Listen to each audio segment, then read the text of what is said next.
我是赵少康，欢迎你来到少康战情室。在我们现场特别来宾，张嘉玲议员、蓝轩小姐、林玉芳委员、李明贤议员、唐湘龙先生。好，那么王毅跟 Rubio 在一起见面会谈90分钟，谈什么？台湾议题在里面是一个重要的议题，美中贸易都搬上台面。你看这个相片 ，Rubio。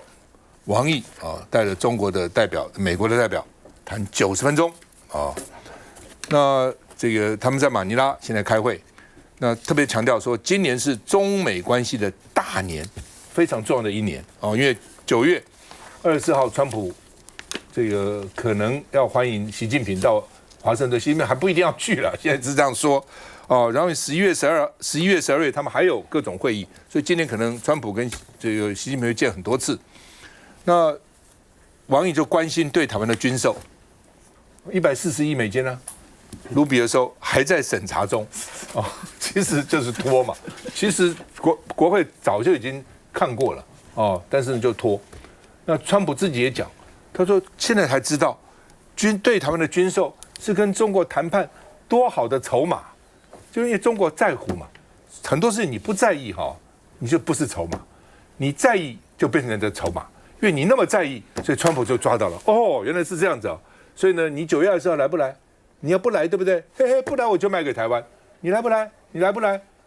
你来，我暂缓一下，暂缓再说。现在就是这样。所以而且川普也不隐晦，就明白告诉你，这是对台湾的经售是跟中国大陆谈判非常好的筹码所以呢，还在审查，那另外呢，《南华早报》说到底进度如何？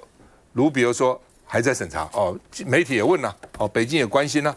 另外呢，《华尔街日报》说北京试图这个要多次的川习互访，你看我，我看你，希望能够全面卡住美国对台湾的军售，不可以卖那另外呢，这个美国驻联合国大使沃茨说，美国对台湾政策不变的。什么叫不变呢？就是战略模糊，不清楚。就是说，老共如果打台湾，我美国到底要出兵帮台湾？嘿嘿，我不讲我不告诉你会或不会，保持一个模糊，让你猜让你猜不透。那另外呢，卢比欧说，美国明确反对中国的海警船到台湾的海域，任何国家都没有权利限制台海通行的自由。这话刚讲完，老共刚刚宣布今天下午宣布，中午的时候宣布航行警告，台湾海峡有部分海域，今天跟明天2天要实施实弹射击。禁止进入不可以进来但是蛮靠近大陆的了你看在这一带蛮靠近大陆，所以其实台湾海峡大部分地区还是可以通行的，所以港务局是说不影响我国的海域只有在小部分地区。但是到底是为什么？是因为这个卢比欧才讲说台湾海峡不要限制，就举办这个演习，还是有其他的原因？等等我们来讨论那另外呢，黄仁勋我觉得不错。昨天向白宫喊话，说搞清楚是台湾救美国如果不是台湾，美国的半导体、电脑业很惨都到日本手上去了。因为有台湾，对不对？跟美国这么友好所以呢，才让美国的电脑这个半导体业能够站起来，不要拿枪老是说台湾小偷，台湾偷了，不要拿枪指着台湾的头嘛我觉得黄仁勋讲话，我觉得是对的，而且呢很有道理我们看一下。美国国务卿卢比欧、中国大陆外长王毅今年第2次会面，会谈90分钟，铺路习近平9月访问华府。And obviously there are areas of great differences. Both sides will acknowledge that. We'll have to work through those, and I think these differences will exist for the foreseeable future. 美中要管控分歧，一定谈到台湾议题。美方关切北京不断派海警船前往台湾周边海域巡逻。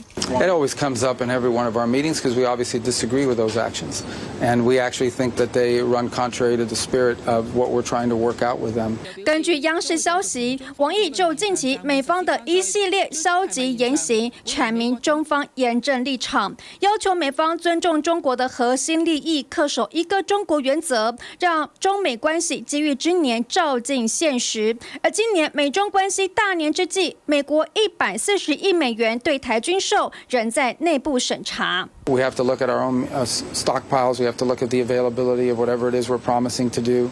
这场会面是在菲律宾东协外长会议场边，王毅也跟菲律宾外长双边会谈，菲国当面抗议仁爱暗杀的流血冲突，以及中共官媒用 AI 将菲律宾人画成美日操控的猴子。江伦怎么看？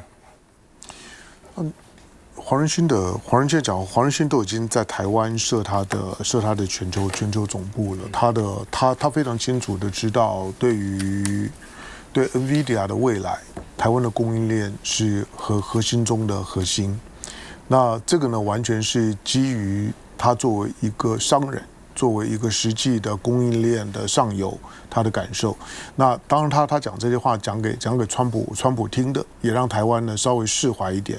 但是川普不会因为黄仁宪这个讲话对台湾的定位呢有什么改变。川普的那个逻辑，从拜登时代，你想开始呢绑着台积电呢去美国投资，不是川普啊，是拜登的时候啊。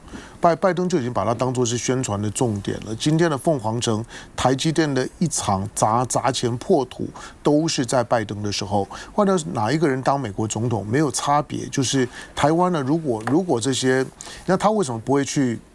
就川普他为什么不会说韩国偷了我们的晶片？韩国的晶片比例这么高。他为什么不会说韩国偷我们的晶片？韩国你要把你的晶片的产能50%要搬到美国来？他为什么不会这样说？同样的，今天韩国的晶片跟台湾的晶片的占比都这么高，他为什么特别对台湾讲？就是台湾能让美国非常的没有安全感。好，但是呢，我觉得我觉得接下去的地缘政治、亚洲政治，每年的下半年7月之后。那亚洲这政治就会在全球政治里面呢扮演一个主要的动能的角色。那台湾方面来讲呢，其实演习啊等等，我觉得这些都不是重点。年底除了习近平9月份去美国一定会去的，就是特别是这一次王毅跟Rubio 两个人讲话高来高去了，那但是一定会去了以后。的重点呢，不在习近平的这一次的访美，这一次的访美只是之前呢川普的访问了北京的一个回访，但是11月的时候，川普已经讲11月他会再到中国，再到中国的时候呢，那一次是重要的，那一次他是要到深圳。到深圳就会出现一个历史性的镜头，就是你在这2天看到中美俄3国的外长同时出现在马尼拉。但是这没有什么。但是如果今年底你看到中美俄3国的领导人同时出现在深圳，那是2战之后没有出现过的画面。换到中美俄3国的领导人同时同框，那个就是一个历史性的镜头。它不只是镜头，而意味着呢世界的某种的新的动能呢就开始了。好，那最后呢，习近平今年底还会再到迈阿密去。再到迈阿密呢，那就是另外的热闹，大概还会再到海湖庄园。总之，今年中美之间没有意外的话，领导人的互动呢会有4次，除了川普前面去的1次，还有3次的互动。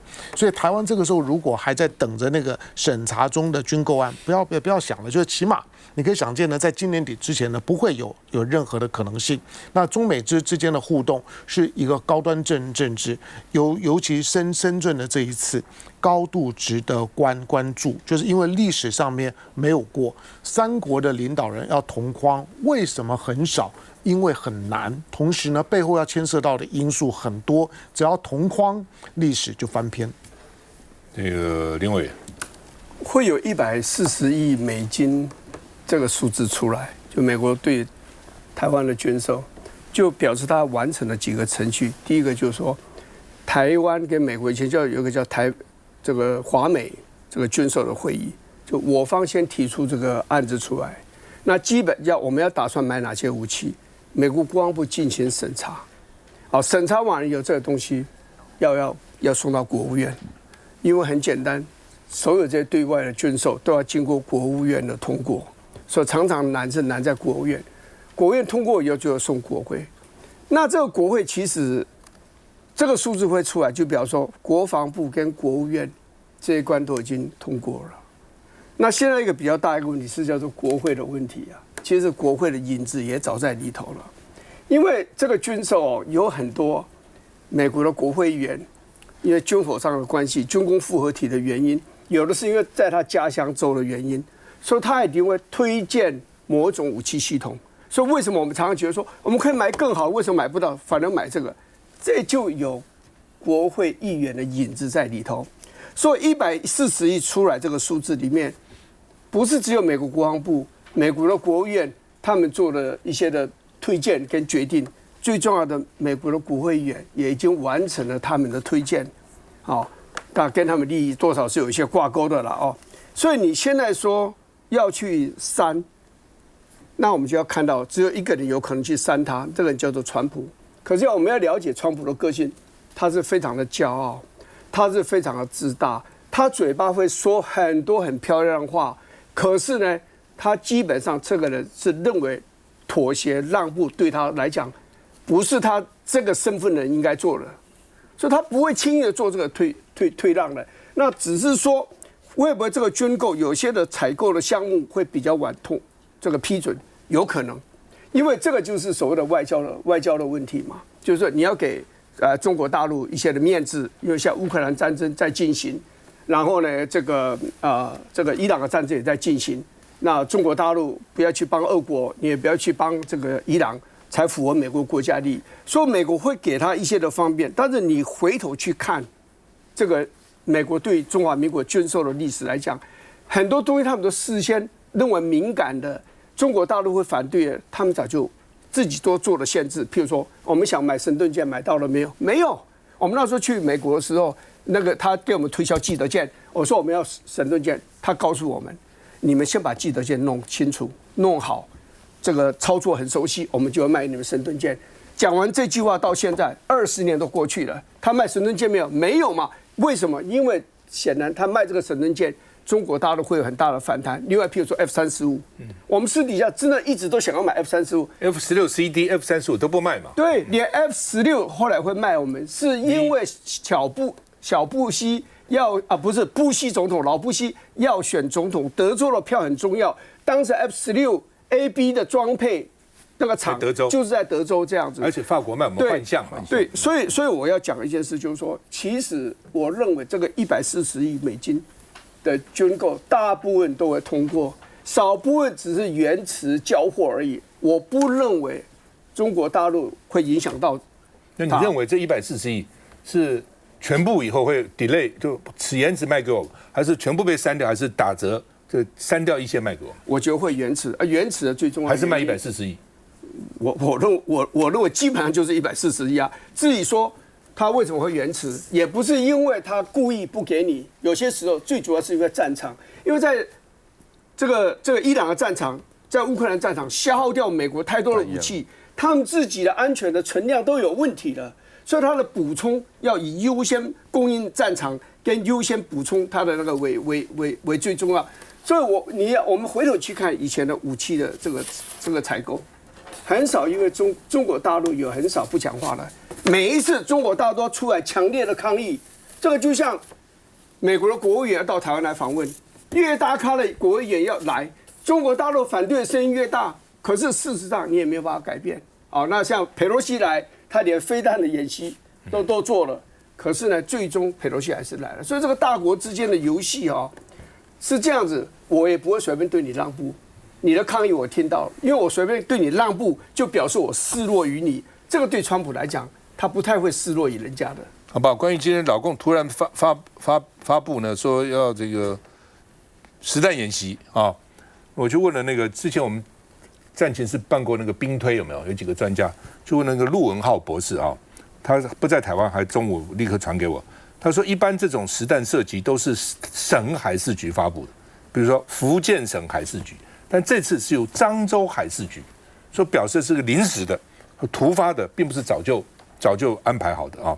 第二个呢，实弹射击在福建东山临近水域，在台湾的西南海域，因为在7月21號，美国有一个海洋调查船叫亨森号，在台湾西南海域进行调查任务，所以呢，老共这次也在台湾西南给你搞一个，有一副说你搞我也搞这种隔空打虎给美国跟美军看。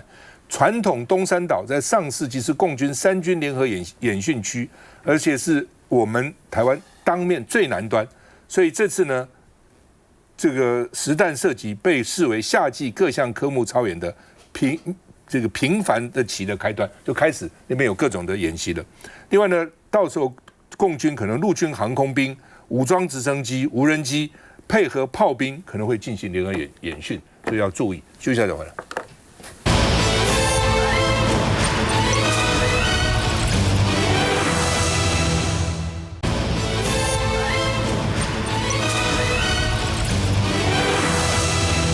好，那么现在2度到这个中年去，检察官呢说不排除有更高层次，总经理已经被压了嘛，那更高层是谁呢？董事长吧，还有谁我不知道，还有什么更高层？而且呢，厂长今天检察官要压他，不过法官是100万给他交保了，那检察官当庭抗告，那到底什么黄豆要放宽热损率10倍？就原来热损率是0.5，就100个。只能有0.5个再加，因为巴西黄豆这个含水量高嘛，所以要把它加热，不要那么多含水分。那在加热的时候，中间可能会有所谓热损，变焦啦，变糊啦，等等。所以以前100颗里面只能允许0.5颗，后来突然放宽了10倍，变100颗可以有5颗都没关系哦。到底买的是什么个黄豆？中年人你们买一些什么东西？你们自己可以这样搞哦。而且呢，这个林淑芬委员说，中年从2021年起。它其实就偏高了，但是呢，检验结果没有被当成预警检验结果照理讲你就赶快要改善了，没有，只是放宽标准所以呢，预警这个机制已经失灵。那林淑芬认为食药署早就知道了，那早知道为什么能够这样容许呢？你的自主管理是这样子吗？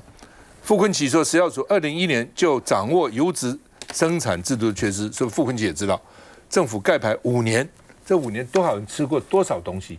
我们一直讲说哇，健保那个经费越来越高，原来1000亿健保变成3000亿、4000亿、5000亿、6000亿，今年健保费已经到了9000多亿了，跟我们国防预算是一样的。为什么？为什么会这样？你在那个边花那么多钱，这边就要省这些小钱那连呢这个联境的苦茶油也超标，标准是2 ppm， 它是2.8，所以呢已经出售939罐。所以新北市卫生局要求暂停贩售，要回收当然跟中联的油料不同，卫福部长讲当然是不一样的，苦茶油跟那个黄豆豆油是不一样的那食药署说可能是制成过程中又跟加热有关可能加热有关那这个何美香说是这个苯醛比这种成分广泛存在环境污染物，有时候污染也会造成那它是低温低压的，苦茶油并不是高温它低温，很多人早上起来喝一点苦茶油说对身体好还是检查出来。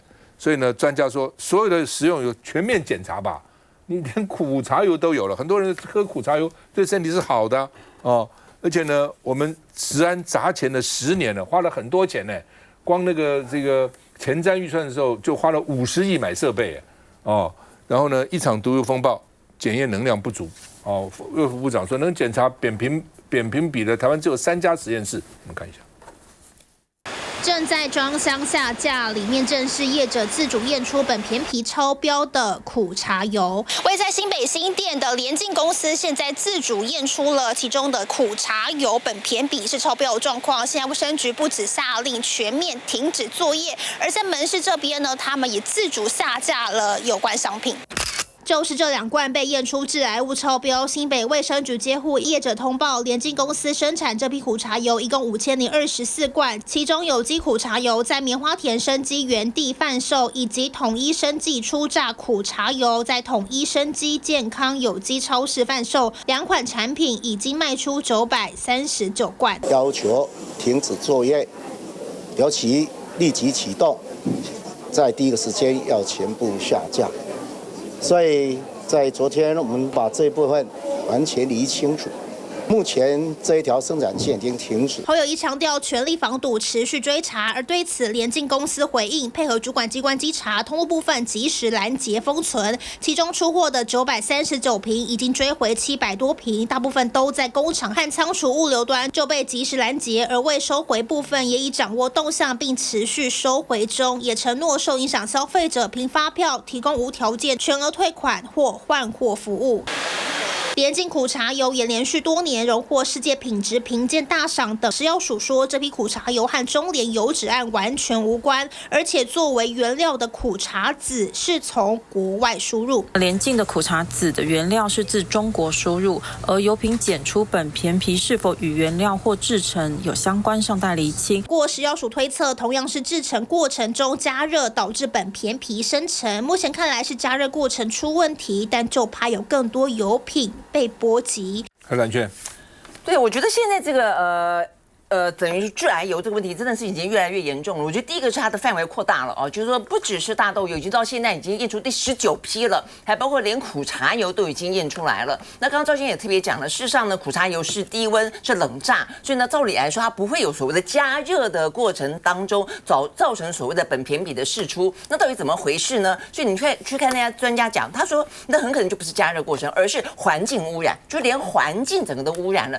所以你就忍不住去想说，到底我们的制油的过程跟环境里头有多么的糟糕。就是我们事实上在过去这段时间一直都是用一个自主查验的方式，然后让这个业者所谓的自主管理。那但是这个部分显然的出了很大的纰漏，而且这个纰漏的话呢，很显然不只是现在，你可能在过去的这些年就已经陆陆续续存在了，而且不只是说我们讲到说中联，他们可能因为上下游垄断的关系，因此导致这个事情它会盖牌。事实上呢，连苦茶油都在这个过程当中号称最健康的，号称可以保护胃的，那但是到最后发现都已经那么的不健康。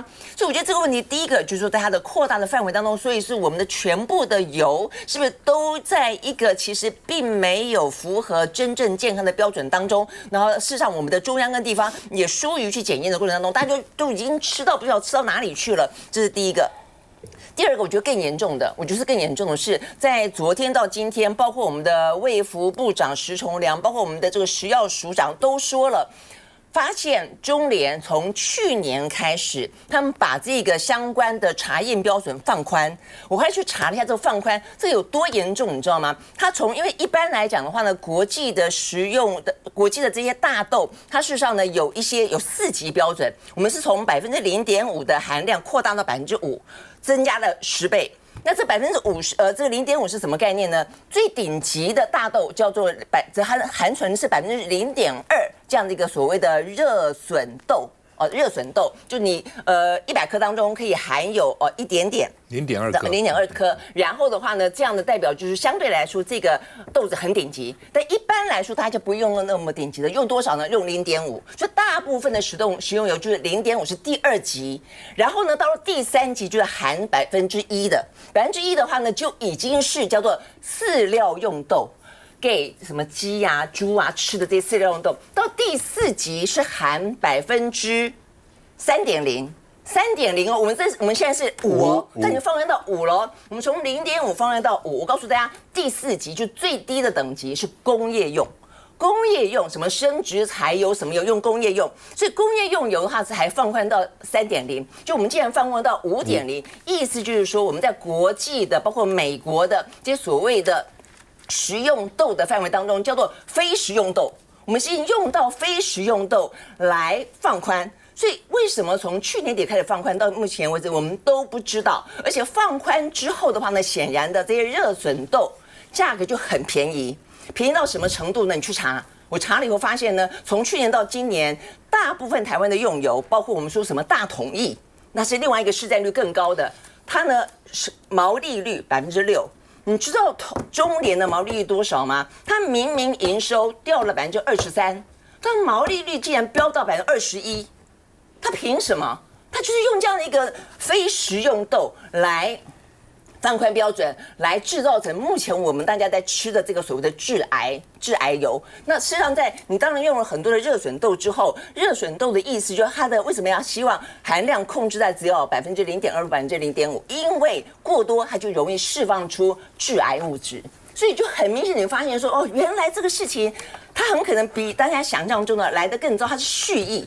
还不止说在过程当中盖牌，还不止在过程当中什么自己藏了很多的什么样本，让你查的时候呢，看起来好像都合规。他甚至在一开始，他做了一个错误的，而且这是一个想要获得暴利的一个放宽。这放宽拿我们老百姓的这些食用的安全为牺牲的代价，去赚取他21%的暴利。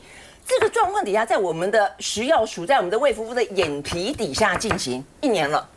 那为什么都不知道？到这一次才爆发，而且爆发之后，我没有看到我们的食药署长，我没有看到我们的这个卫福部长讲一些什么重话，好像这个话就昨天道歉就公布了就算了。你去查一下，发现说这个非同小可非食用豆吃进我们的肚子里面，而且它的暴利竟然比起大统一的6%，它竟然是21%，真的是太可恶了。所以检察官认为更高层有涉案，所以今天厂长要把他这个收押，他说灭证嘛，居然还被用100万就交保了，那个法官不知道搞什么鬼哦，这个害多少人，多可恶啊，都应该抓起来才对啊。休息一下再回来。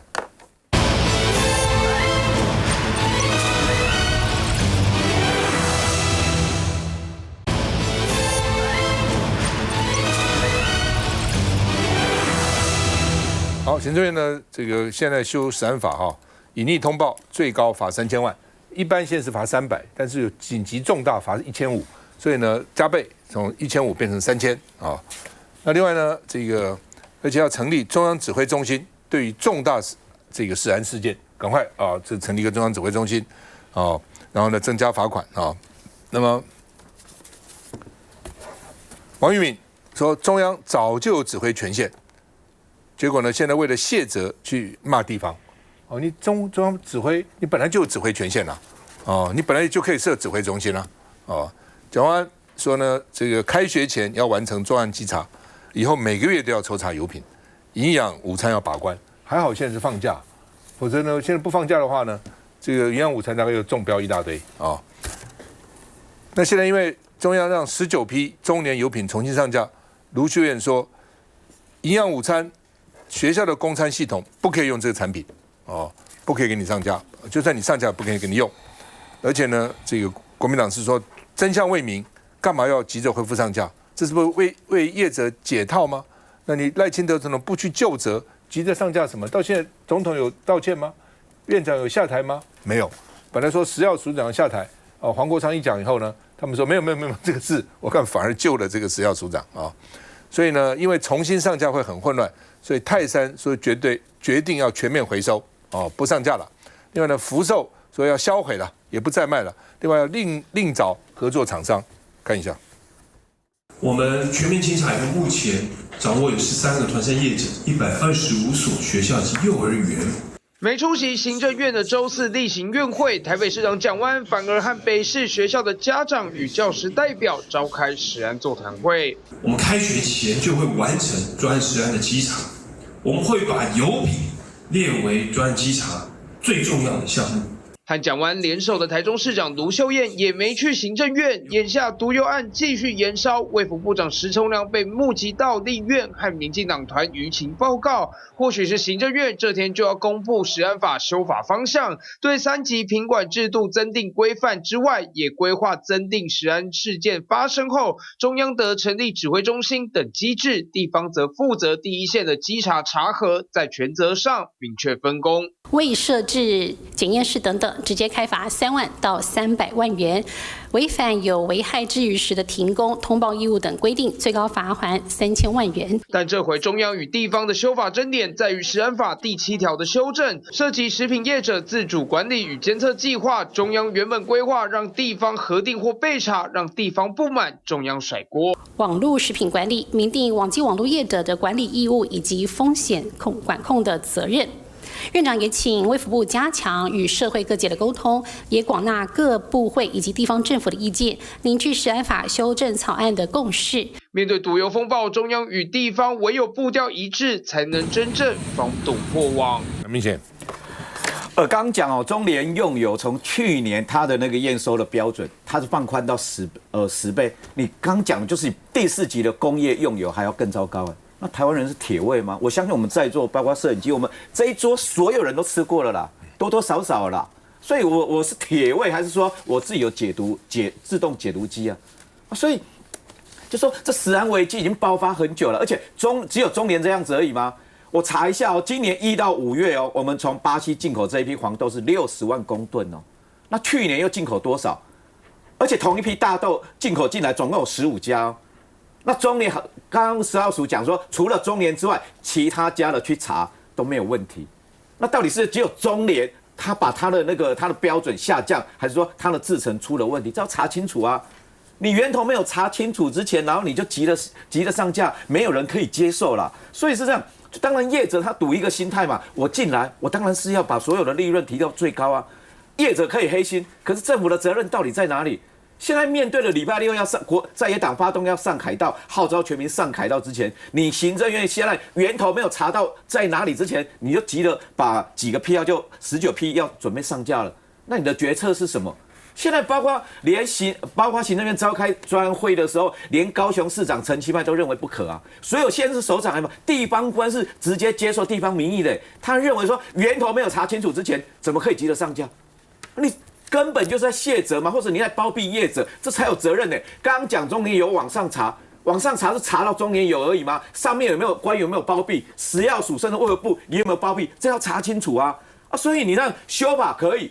可是修法你不能把责任推给地方啊，地方在查，那地方是负责第一线的查，为什么这个中联油没有查出来？到底中间谁来包庇？这一定要查清楚。还有在整个决策过程中是这样子了，行政院一连串，包括民进党中央一直做图卡，说什么台中啊，说检验太少，甚至还指责说台北没有去查厂，查厂是零，拜托。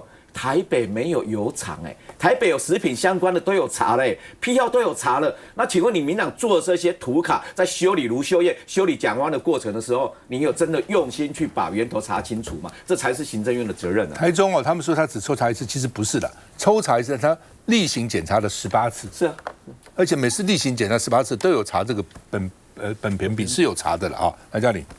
我想大家现在是好像看到油就害怕我刚刚才跟我们新北的卫生局联系了新北查验相关的油品食品这几年来大概是45件了那我刚好也跟他们讲说，其他的油你要查，昨天就跟他们说，没想到今天就这个新闻出来说苦茶油出问题那我了解这个苦茶油它是7月6号送检，但是卫生局跟我回答说是7月21号自主通报，我不晓得中间发生了什么事情我也要求说新北市政府要查清楚他跟我说是实验室塞车，确实现在因为每一家都在送验那现在知道有问题的油大家就知道不要用嘛。可是问题是不知道的大家会恐慌，所以这些其他的油品，包括什么美食家这些东西，现在不只是价格上涨，他们也都在送验所以在实验室样能方面，我也希望说应该要加强不要让我们很多在其他的油品、其他的食品吃下肚才知道说哇，原来都是超标了但我要讲的就是说，到底有没有？确实，这个其实我说中央跟地方其实都有责任也不要这样推来推去，因为中央在第一个时间，其实你现在成立中央指挥中心，你早就该成立了，现在才成立，这都过多久了，对不对？你如果比照以前我们那个疫情的时候，每一天你都公布说你查案的状况怎么样，我想民众的心是会比较安一点但地方有没有责任？当然有责任因为这是事发的场在台中你如果在查验的过程当中有发现那为什么那个数字说是0？我不晓得啦因为提出来跟台中市议员报告的件数，好像跟刚刚我们几位来宾讲的不太上所以大家都在讲说，到底蒋万安号召上街头是剑指卢秀燕吗？因为台北市都没有问题嘛，那诚如这个李议员刚刚讲的，刚刚台北市都有验，为什么没有问题？都没有问题啊，那他为什么要上街头？很奇怪啦那我再回到我们新北，其实新北也做得不错这个要予以肯定。新北45件嘛那台北市0件，那到底是什么原因？台北市不是没有油呢，还有加工其他的油厂，到底有没有验我觉得地方政府的责任本来就应该承担下来，但中央政府的责任也要扛下来。但人民不会想要看到中央推地方，地方推中央，人民想要看到是安心只要让我们安心就好。所以其实在前2天，我们新北市议会也在进行营养午餐的专案报告，然后我们也严正的要求说，在孩子的营养午餐方面，一定食品安全要顾好。休息一下再回来。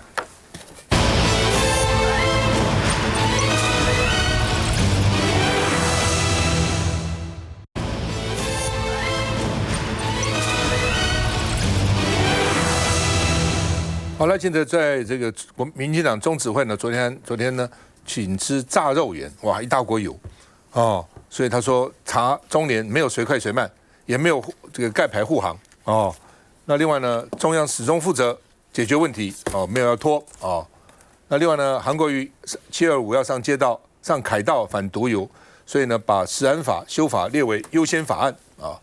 那另外呢，这个到底这个食药署长下不下台？施传的时候没听过哦。江志刚说还有很多事情我要做，还没做，所以我不下台啊。那另外呢，陈时中哦被这个明显爆料说还在跑脱哦，这7月11号呢晚上还在跑脱，所以到底搞什么？这么重要的时间呢，还不去处理这个毒油案跑脱？所以陈金辉就说呢，民进党执政朱门酒肉臭哦，到处跑脱喝酒吃肉哦。这个王世坚他说国民党365天也是四处吃吃喝喝，不是只有这个陈时中啊哦。那另外就是说很多人讲的话了啊，比如说颜若芳说呢，这个酸蒋湾莫名其妙你还敢上街头，对不对？食安不是靠上街头了。林静怡说高温就有了，所以不要鼓励吃鸡排。林炳佑就说这个你们上街头像如上烤屁啊。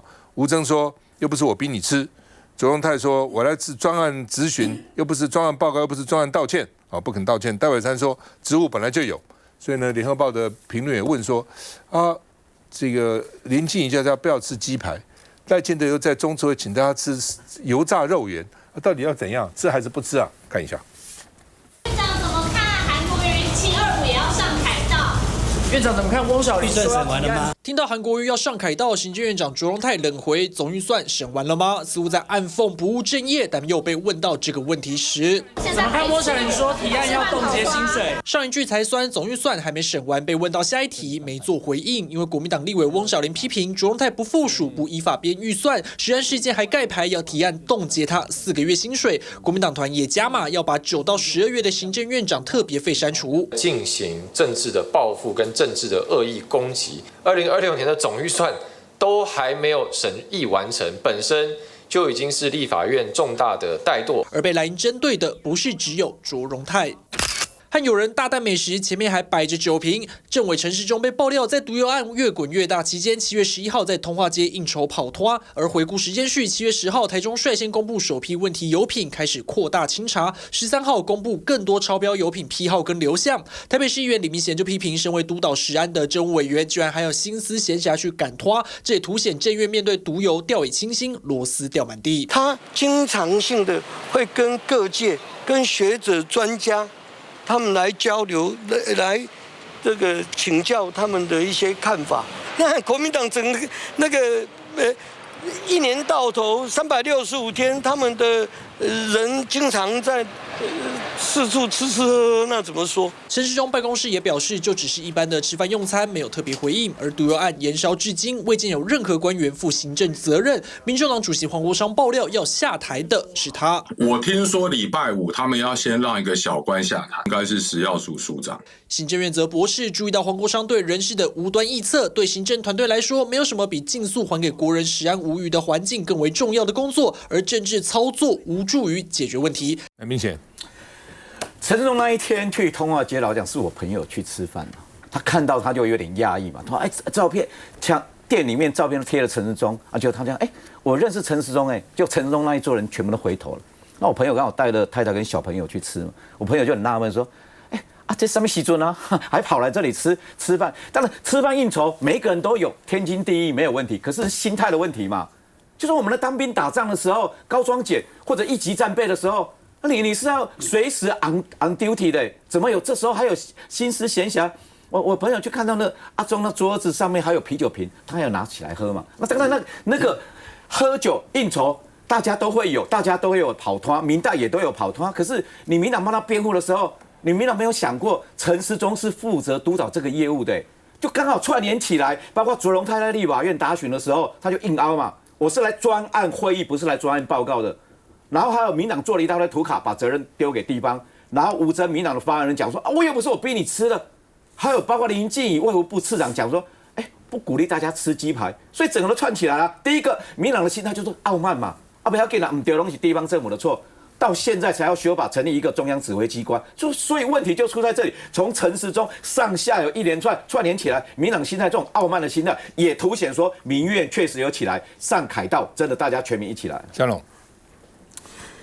但我可以理解执政党现在的心情，因为选举快到了那的这个又引起轩然大波。基本的态度是对的，就是我说经济问题只要碰到房地产，你都要很严肃；食安问题只要碰到油，你一定要很严肃，因为它没有任何闪躲的空间。不要进到呢这种的政治啊、政党啊这种口水，那个没有意义，就是解决问题。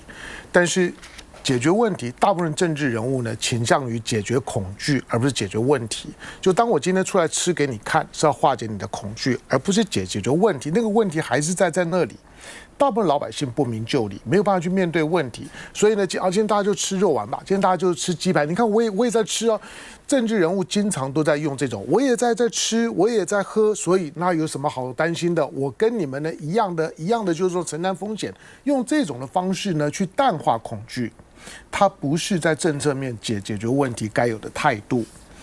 那因为有刚刚讲到苦茶油，苦茶油它可能有相同的逻辑。虽然我们经常看到，好，如果现在大家经济条件好一点，去买油，如果是居家用的油，你买橄榄油，你买苦茶油，你可能都会注意到它经常标榜它是冷榨。那为什么冷榨？冷榨就告诉你说呢，我没有经过高温处理，所以呢比较安全，所以他会强调冷榨。为什么强调冷榨？冷榨好在哪里？大概一般人也不知道，就是跟本别比这有关。可是你知道那为什么？苦茶油为什么？如果它用冷榨或者说平常标准处理方式，为什么它有苯偏比有跟潮式红豆相同的问题？就是今天苦茶油的苦茶籽在采收之后的水分是很高的，它一定会经过一个脱水的过程。但是那个脱水的过程呢，是它在所有的食物标示上面，它不会告诉你，冷榨是最后的阶段，而不是前期脱水的阶段。有脱水阶段的，只要经过高温烘烤等等，它都有可能存在这样的风险。这是每个业者，我不是在指控所有的这些的油品的业者，不管你做什么油的，你了解你的产品的生产的环节，从原物料采收之后到最后变成油，那个过程当中只要有经过高温的要脱水的，或者说呢要去除什么东西的，它都有可能会出现这个问题。那在检验苯偏比呢，就注意点。台湾在有关于油品的问题，我建议就是我们的政府部门、卫福部门不要讲风凉话，严肃一点。因为你所有的这些现在台湾人的就是饮食的统计，早餐在外面吃的80%。中餐在外面吃的70%，晚餐在外面吃的60%，平均下来，男生在外面吃的75%，女生在外面吃的65%，外食的比例超高。或者说今天呢，你连你吃的是什么油都不知道，而且大部分都是大宗的食物油。我不说这个呢。外食呢就一定会出现这种情况，但是大家的恐慌呢就在这里。那你现在看到呢，苯偏比它可能呢导致，因为它是一级致癌物嘛，它可能会致癌，这样叫致癌，因为联合国里面就是把它放在一级致癌物列举式的。那你就要知道它可能致什么癌，它不是特定癌，它可能各种都有可能，因为它会产生大量的自由基。但是有一种癌症，我觉得台湾应该高度关注，就是胰脏癌。胰脏癌本身呢，跟你的身体的排毒呢密切相关。你有没有注意到胰脏癌最近你身边的人呢，胰脏癌是不是增加很多？我告诉你，胰脏癌过去10年里面死亡人数增加了60%，你有注意到吗？因为你平常都只会注意到呢肺癌啦、大肠癌，因为这个盛行率比较高。可是胰脏癌的死亡率奇高无比，过去10年平均每年的大概8.2%。8.2的增长率大概是所有的癌症里面，而且它没有办法检验，你一旦知道的时候，你知道胰脏癌的5年的存活率吗？5年的存活率几乎0%，3%。10年前的时候，平均每一年台湾会验出2000个胰脏癌，每一年死掉1800个。去年台湾呢大概检出3000个胰脏癌。死亡大概2900个。你听到胰脏癌会怕，但是你可能会说，为什么是我？油本身很可能是重要的原因，虽然我没有直接证据，但是它可能有高度的正相关。所以碰到油的时候，我觉得赖清德固然呢作为领导人，基于政治的问题，他可能有需要呢轻描淡写的说不要怕，但真的怕，那你问题在这里的时候怎么办？来，嘉玲。是我觉得确实啦哈，这些油品会让我们很害怕哈。但是我想我要呼吁大家，就是说，其实地方跟中央不要互相对抗。我们真正要处理的是中联这一家油品，他到现在都没有出来开记者会，也没有出来道歉，甚至呢，这个中间隐匿了那么长的时间呢，也没有跟外界说明清楚。我觉得最可恶的是这家中联不是地方政府，也不是中央政府那这个事情导致说，中央要跟地方对抗吗？还是地方要跟中央对抗？我觉得这都不对，要解决问题。好，要解决问题才是人民要的。那另外一个，我也在回应一下这个明贤哥啦哈，因为我们都是议员啦哈。坦白讲哈，在外面正常的吃饭，既然你的朋友的带太太、小孩都可以去吃的，为什么陈时中不能去吃饭？他当然可以去吃饭呐。他有在那边做什么样的动作吗？没有嘛，大家都在吃饭。所以呢，那个店家他现在看到李明贤可能会很恨，你知道吗？本来无代志，吼你母干我规间来食饭的人客拢会去用翕相。所以我说是这样啦哈，油品的事情大家一起来面对。那日常生活他也是要过下去啊，难道他现在要开始吃素吗？是这样子吗？还是他每天只能吃便当呢？我觉得不要无限上纲啦哦。如果态度不对，我们可以要求他道歉，好，没有问题。你看像吴峥他也道歉了，我认为也很好啊。但是呢，不要无限上纲，我们要一起携手来解决这个问题。韩国院长就很好，他把这个食安法修法，他说列为优先法案，这个我给他拍拍手。本来就要赶快来修正，中央跟地方一起来合作，像疫情那时候可以来控制住哦，大家才会知道说到底什么源头有没有问题，我们中间的这个制程有没有问题，是不是在查厂的过程当中，不要只有得，应该要每个月或是每一年要查几次，这个一起来解决未来的问题，恐怕才是人民要的。